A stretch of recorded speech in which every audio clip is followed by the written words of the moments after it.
Sa ngalan po ng ating Panginoong Kristo, isang mapagpalang pagkakataon na tayo po ay muli makapagsama-sama upang pagsalu-saluhan ang salita ng Diyos sa pagkakataong ito. Minsan pa ay samahan niyo po akong buksan sa banal na kasulatan sa Isaiah chapter 66.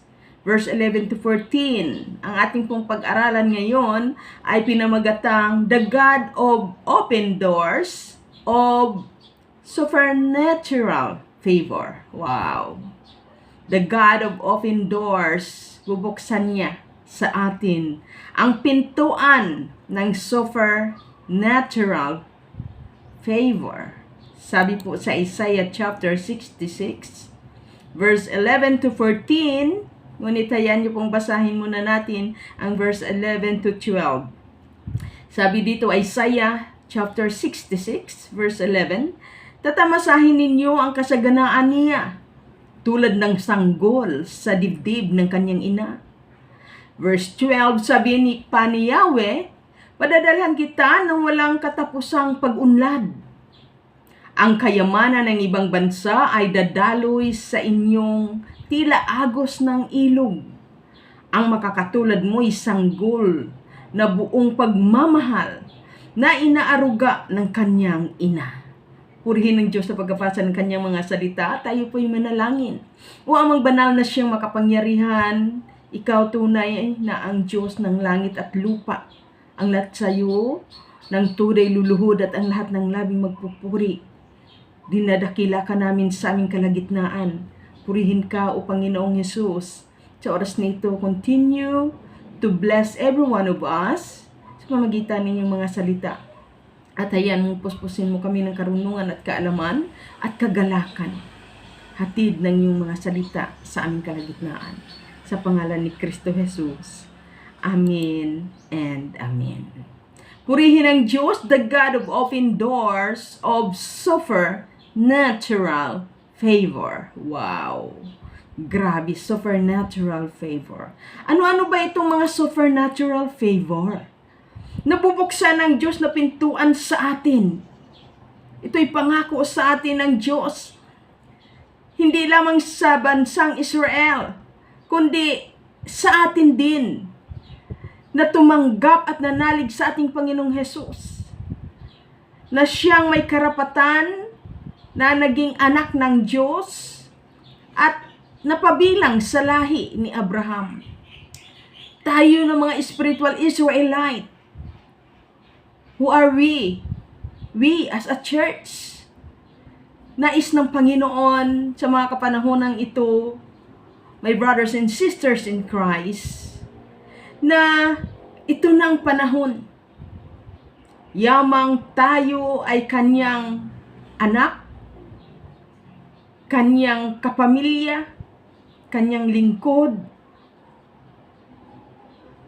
pagmamayari ng Diyos. Always remember na kung ano ang pangako ng Diyos sa bayang Israel, na mga biyaya ay makakamtan din ng iglesia na kanyang adopted. Sabi sa Isaiah chapter 66, 11 to 14, pangako ng Diyos. This is the supernatural favor of God. Excited na ba kayo? Sige. Pag-aralan natin, tingnan natin, ano itong mga supernatural favor na ipagkakaloob sa atin ng Diyos at tamasain natin bilang kanyang iglesia. Sabi sa verse 11, tatamasahin ninyo ang kasaganaan niya tulad ng sanggol sa dibdib ng kanyang ina. Ganito ang Diyos magbuhos ng kanyang supernatural favor. Magpapakilala ang Diyos that He is a Jehovah El Shaddai. Grabe. Kapag i-imagine natin yung isang sanggol, minsan na nagpapadidi yung isang ina, tapos yung didi ng didi yung kanyang sanggol, ang lusog. Tapos may sound pa, yung na-observe niyo ba yon? Yung talagang tamasang-tamasa niya. Ini-enjoy niya ang gata sa dibdib ng kanyang ina. Tapos yung parang hawak-hawak pa niya yung kanyang paa. Tapos, no? Grabe, enjoy siya sa pagdididi. So, ganun po ang kalagayan natin. Kung paano natin tamasain ang bubuksan ng Diyos sa atin. Being as a church, bubuksan ng Diyos ang kanyang supernatural favor. Magpakilala siya sa atin that He is our Jehovah El Shaddai.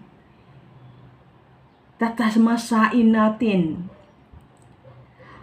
ang gatas, ang kasaganaan na katulad ng sanggol sa dibdib ng kanyang ina. Kaya ang sarap na mapabilang sa iglesia ng Diyos. Ang sarap mapabilang sa pamilya ng Diyos at tayo'y tunay na mga anak ng Diyos at kanyang lingkod na tumutupad ng kanyang kalooban. Ipakita niya kung paano natin tamasain ang kasaganaan, His supernatural favor. Bubuksan niyang pintuang ito ng kasaganaan para sa atin. Verse 12, sabi pa ni Yahweh, ito pa ha, hindi yung, sabi nga, para tayong isang sanggol na ini-enjoy yung gata sa dibdib ng kanyang ina. Ano pang sabi ni Yahweh? Na pintuan. Padadalhan kita na walang katapusang pag-unlad. Amen. Claim it. Ang kayamanan ng ibang bansa ay dadaloy sa iyong tila agos ng ilog. Hallelujah. Sunod-sunod na tagumpay. Paano kaya gawin ito ni Lord, no? Nalubos na makamtan natin. Hindi na natin problema yan. Ang mahalaga, claim it. No? By faith. Makakamtan natin ang sunod-sunod na tagumpay.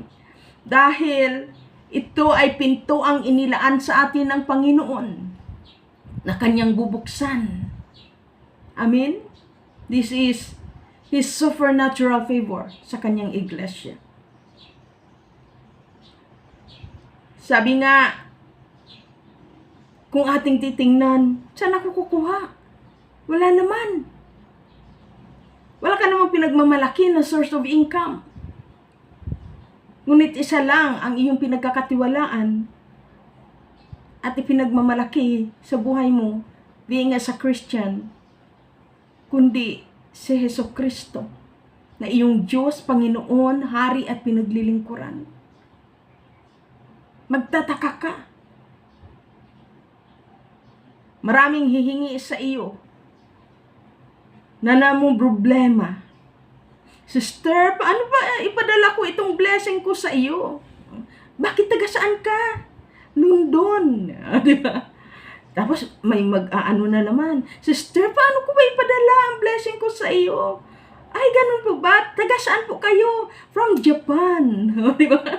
Sister, paano ko nga ba ipapadala sa iyo yung blessing ng Diyos na nais ipabigay sa iyo? Ay, ganun po ba? Taga saan ka? Hong Kong. See? Posible? Posible. Pangako ng Diyos yan eh.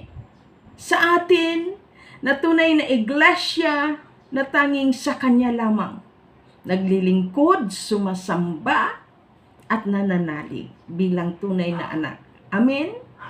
Ganon ang Diyos magbukas ng pintuan ng kasaganaan ng pagpapala.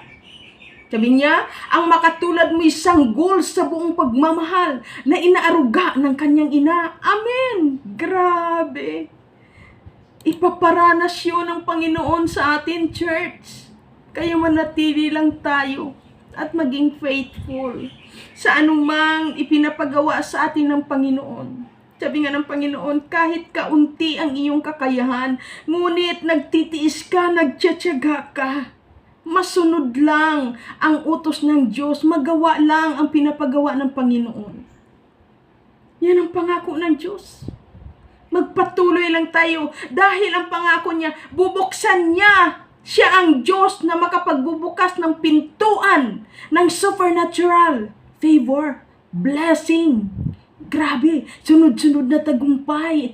Kasing-sing patak ng ulan. Tatamasain natin the supernatural favor of God, the blessing. Na katulad ng isang sanggol na ini-enjoy ang kasaganaan ng gatas sa dibdib ng kanyang ina. At sunod-sunod na tagumpay, pagpapala, buhat sa iba't ibang bansa, dadaloy sa iyo upang matugunan ang lahat mong pangangailangan at maisagawa mo anuman ang ipinapagawa sa iyo ng Panginoon to extend His kingdom and His territory. Ang mahalaga, gumawa lang tayo. Wala pa man yun or nandiyan na. Kung ano man ang sitwasyon, kahit maliit lang ang iyong kakayahan, gawin mo. Huwag mong hintayin na dumating pa yan bago ka magsimula.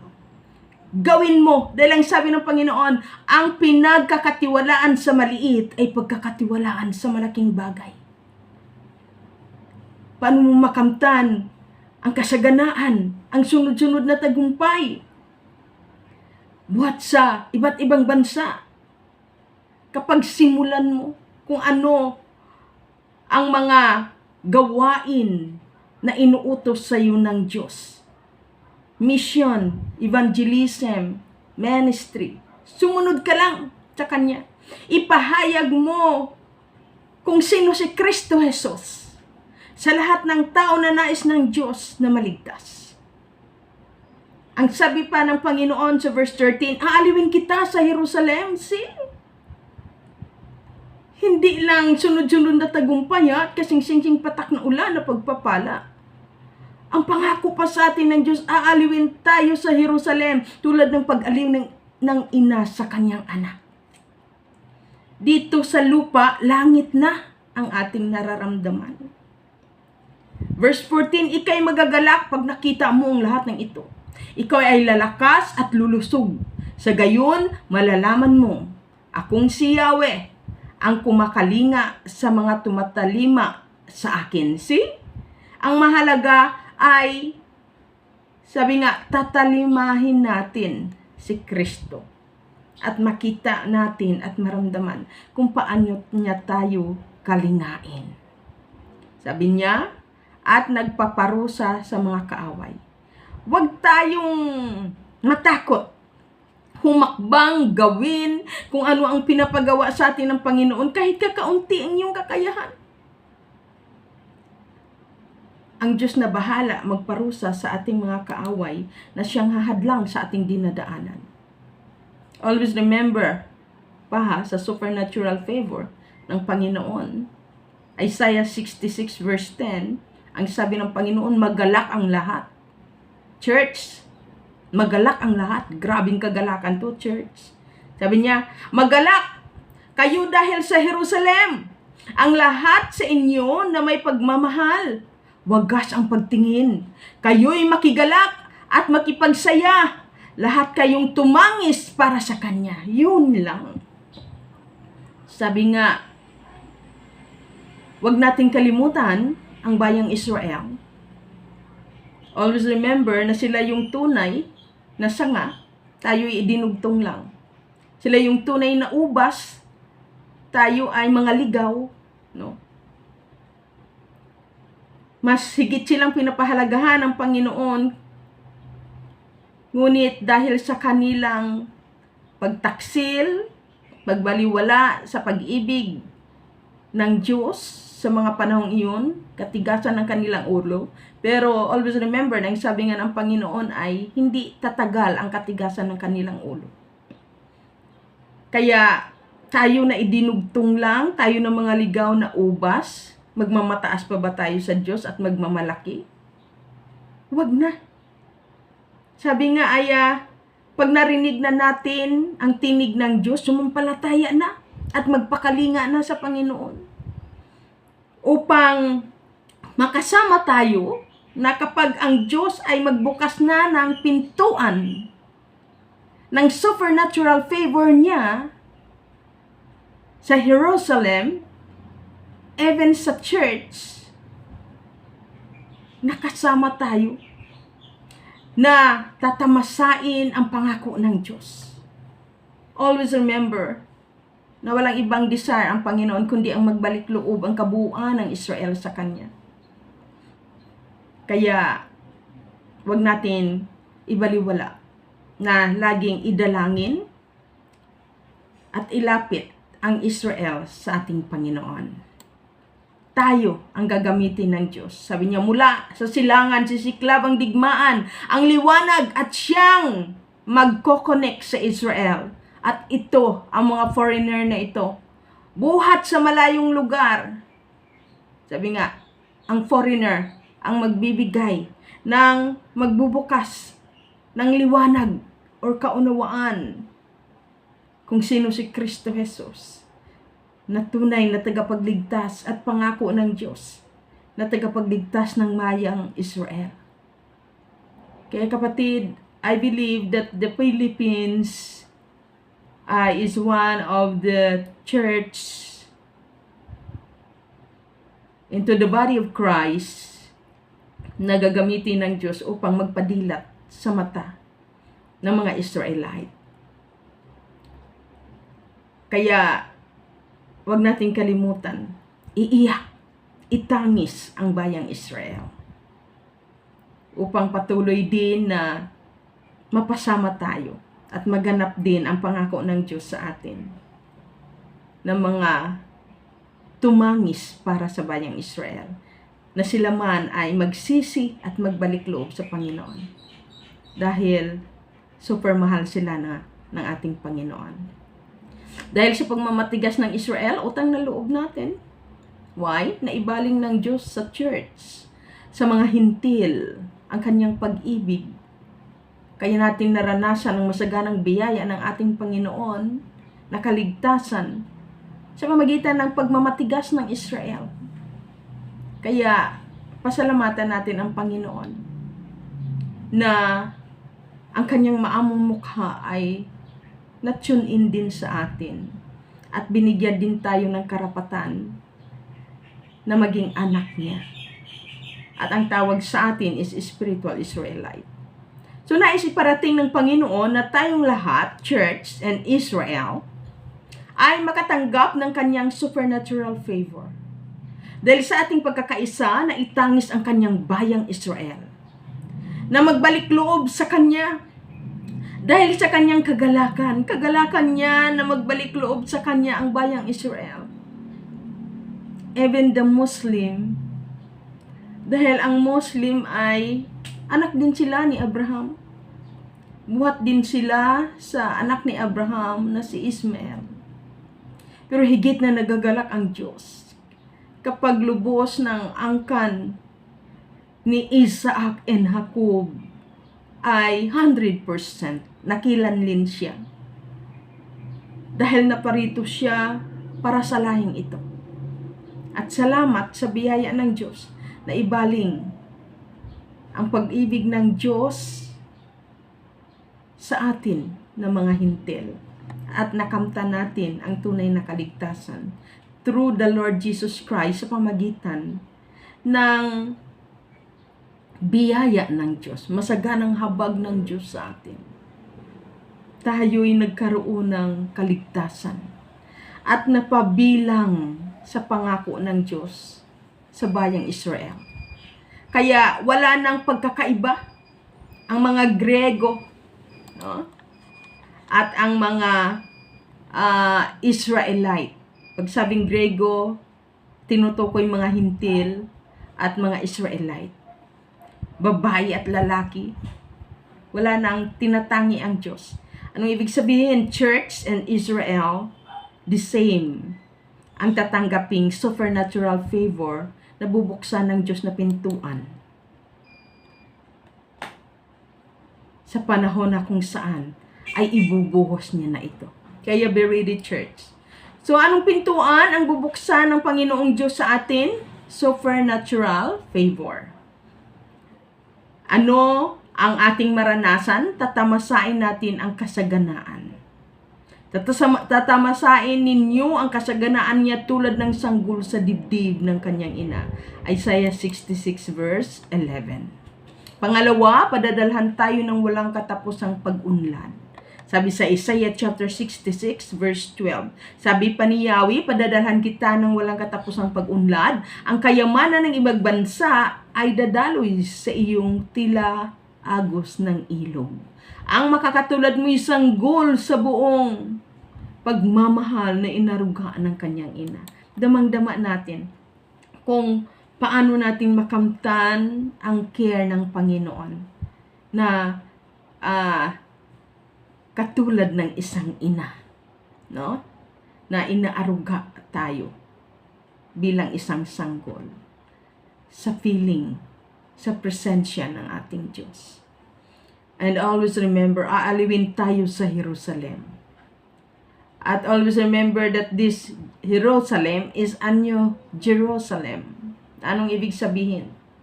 Hindi lamang matatamasa natin ang kasaganaan at sunod-sunod na tagumpay, kundi mapabilang pa tayo sa tahanan ng Diyos sa kalangitan.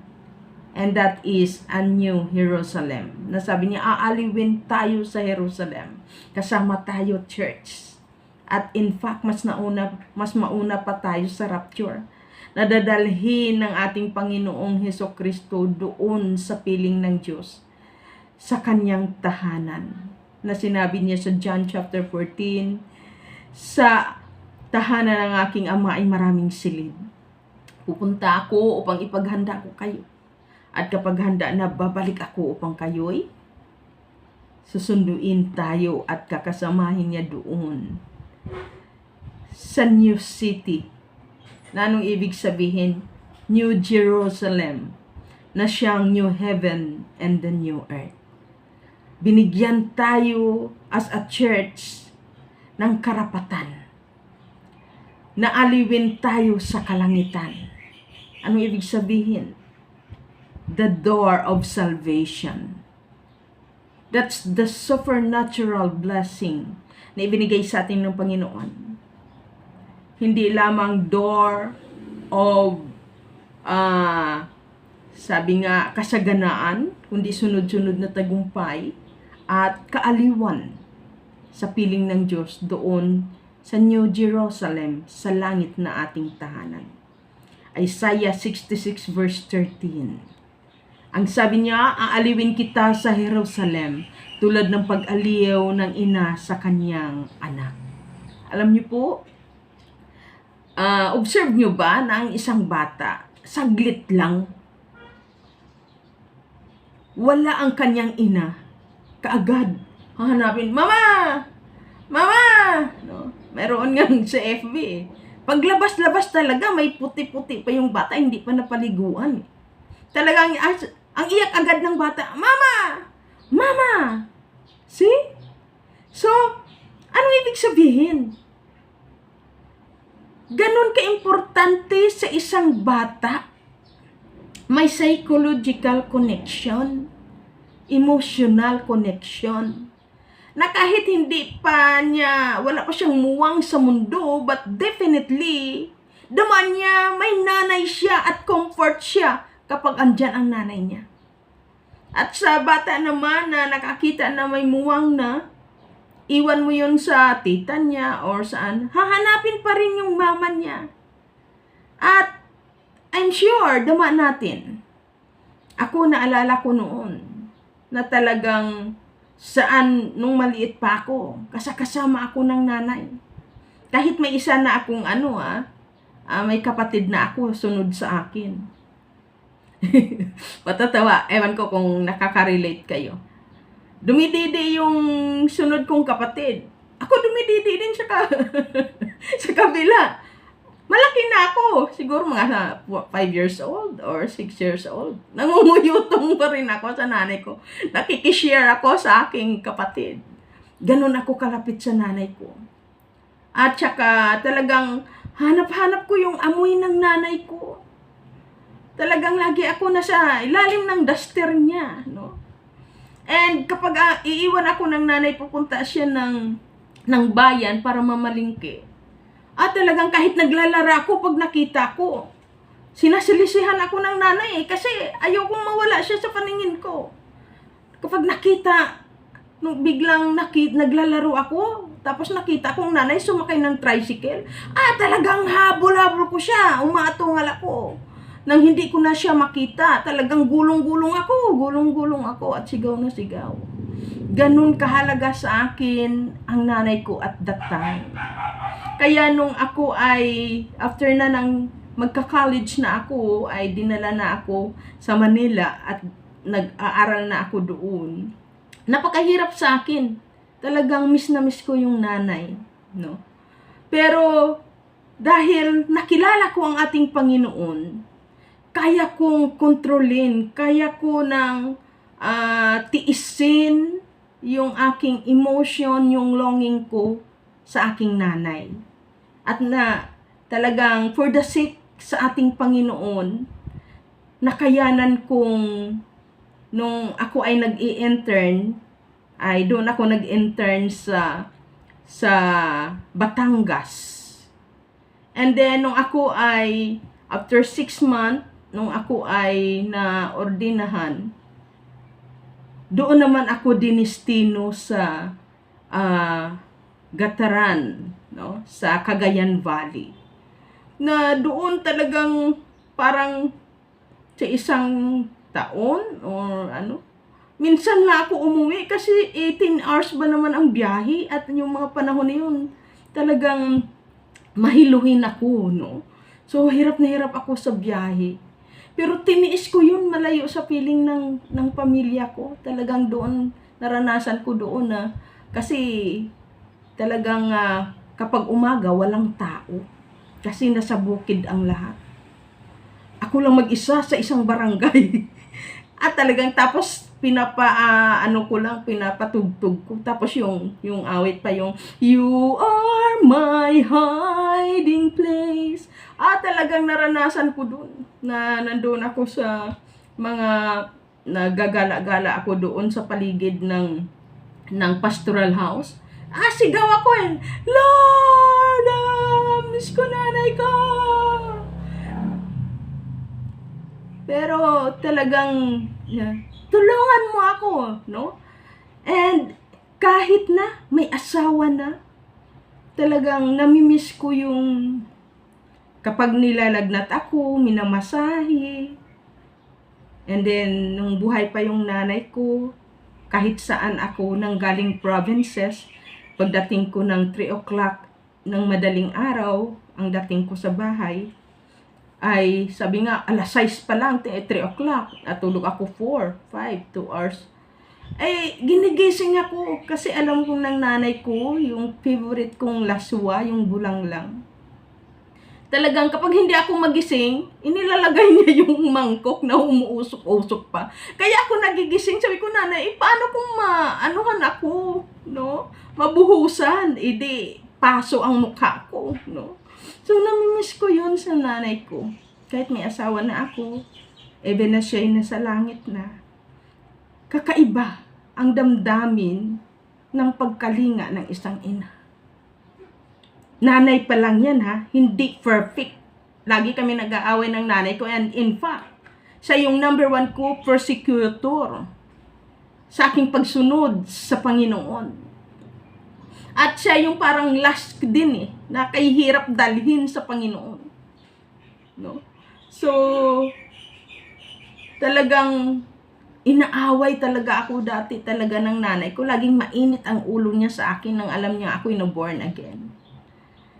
Parang siya pa nga nagsabi na wag mong sabihin na kay father na ikaw ay born again na. Pero siya din naman nagdala ng mga kasister niya sa bahay at nagpa-pray sa akin. Dahil siya ang nagpatotoo nung pinanalangin siya sa pangalan ni Jesus ay gumaling. Tapos nilang nagro-rosaryo sa simbahan. Nagtaka ako lahat ng mga manang nakasama niya ay dinala niya sa bahay. At sabi niya, Pastora, ay magpapapre sila ni tiyay mo sa iyo. I share the word of God before I pray for them. So, pero grabe, I'm sure nakarelate kayo. Kay sarap sa piling ng isang nanay. Ganoon ang ipadama sa atin ng Panginoon, His supernatural favor. Lalong-lalo na sa kalangitan. Feeling at ease. Aalawin tayo ng Diyos kung paano yung pag-aliw ng ating nanay. Sa mga anak, pag nakita lang yung nanay, talagang payapa ka na, andyan ang nanay ko. Lalo na sa pag nilalagnat, iba yung haplos ng nanay. Iba yung hilot ng nanay. Tapos parang kay sarap, no? Yung subo ng nanay. Kahit na masakit yung dila ko noon, hindi ako makakain kapag ako lang. Pero kapag sinusubuan ako ng nanay, may mga sugat-sugat ako sa dila. Parang ang sarap. Kaya doon mo makita na ganon ang kaaliwan na ipagkakaloob sa atin ng Panginoon. His supernatural favor. Makakamtan natin kapag ang kalinga ng ating Diyos ay ating tanggapin. Tayo ilubos na magalak kapag makita natin at matamasa ang pagsasakatuparan nito. Sabi sa Isaiah 66 verse 14, ika'y magagala pag nakita mo ang lahat ng ito. Ikaw ay lalakas at lulusog. Sa gayon, malalaman mong ako si Yahweh, ang kumakalinga sa mga tumatalima sa akin at magpaparusa sa mga kaaway. So to God be all the glory. Panginoon, maraming salamat sa pangako mo sa amin na kaming tumatalima sa iyo ay tunay nga hindi mo bibiguin. Bubuksan mong durungawan ng langit. Bubuksan mong pintuan ng langit upang matamasa namin your supernatural favor. Panginoon, salamat. Whatever the desire and prayer ng aking mga kapatid, sama-sama kaming magpapasalamat sa iyo sa pagtugon sa amin. Kapatid, receive the blessings of the Lord and the supernatural favor